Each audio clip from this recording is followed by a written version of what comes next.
This is Yin, and these are conversations about discipline, direction, and identity, and how they quietly shape who you become.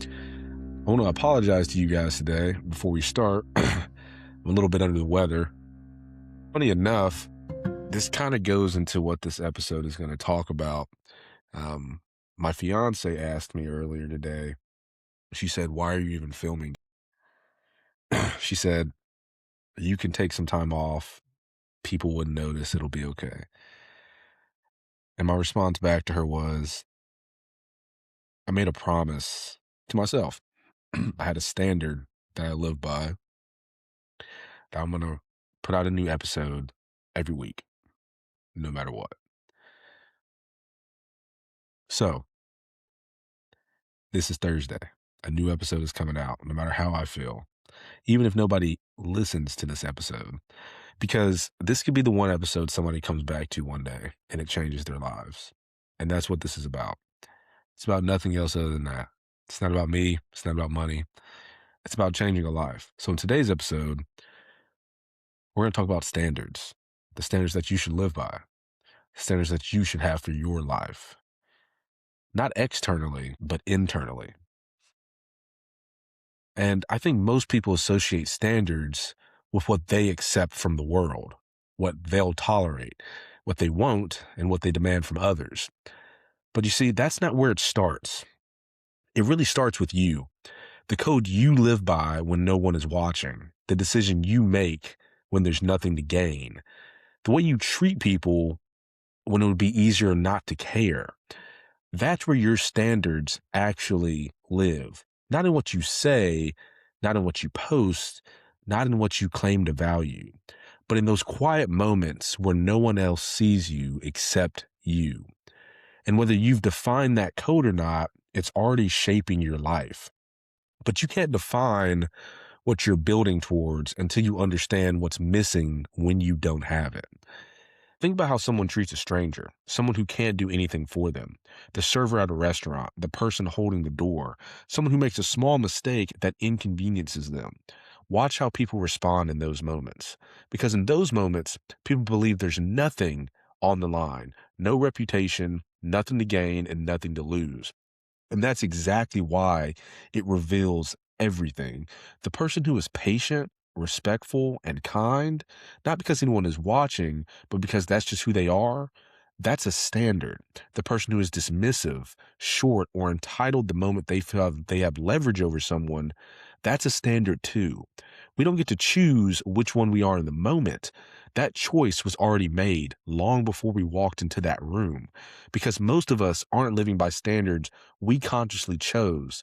We're living by inherited ones, standards we absorbed from our environment, from the people around us, from whatever we were exposed to when we were growing up.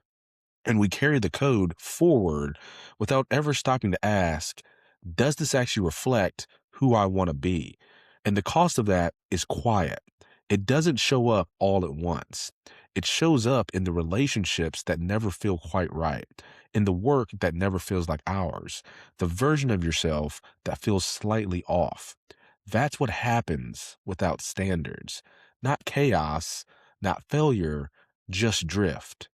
And you don't become someone bad. You become someone undefined. So if that's the cost, what does it actually mean to have standards? Because I think most people have the wrong definition entirely.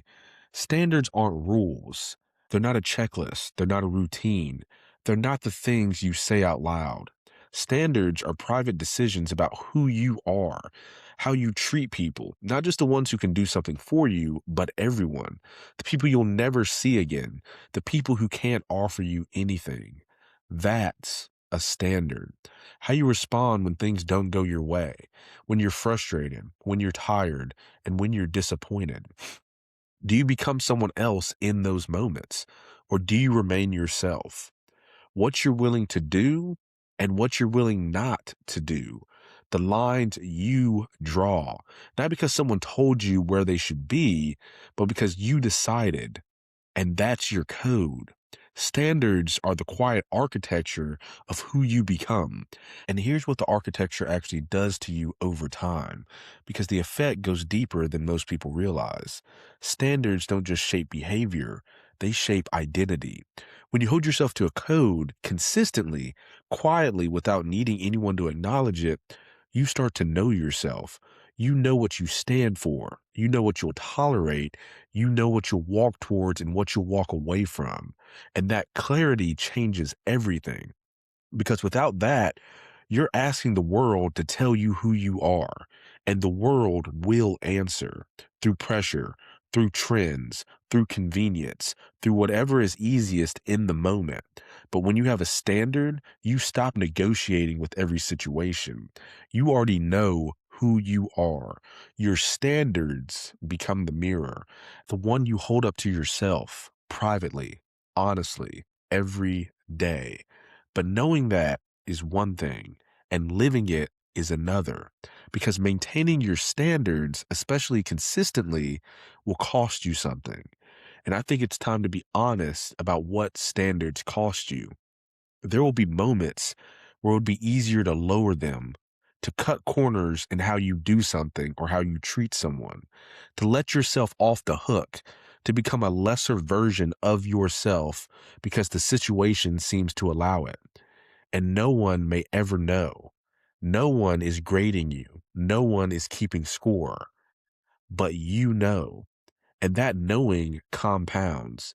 Every time you hold your standard when it costs you something, you reinforce who you are. Every time you abandon it because it's convenient, you erode something, and you erode something quietly over time. So the question isn't whether you have standards. We all have standards. The question is whether you chose them or whether you inherited them, because the life you build, the relationships you form, the person you become will all reflect the code you live by, whether that code is conscious or not. Your life doesn't rise to your goals, it settles at your standards. So define them, own them, and live quietly. This is Yin. If this resonated, share it with someone who needs to hear it. Not everyone, just someone who's ready. You can find Yin Worldwide Podcast on Instagram, TikTok, and YouTube. If you want to go deeper, visit our website at liveyin.com. That's www.liveyin.com. Subscribe if you're committed to the work. If not, that's fine too. This isn't for everyone. Remember, move with intention.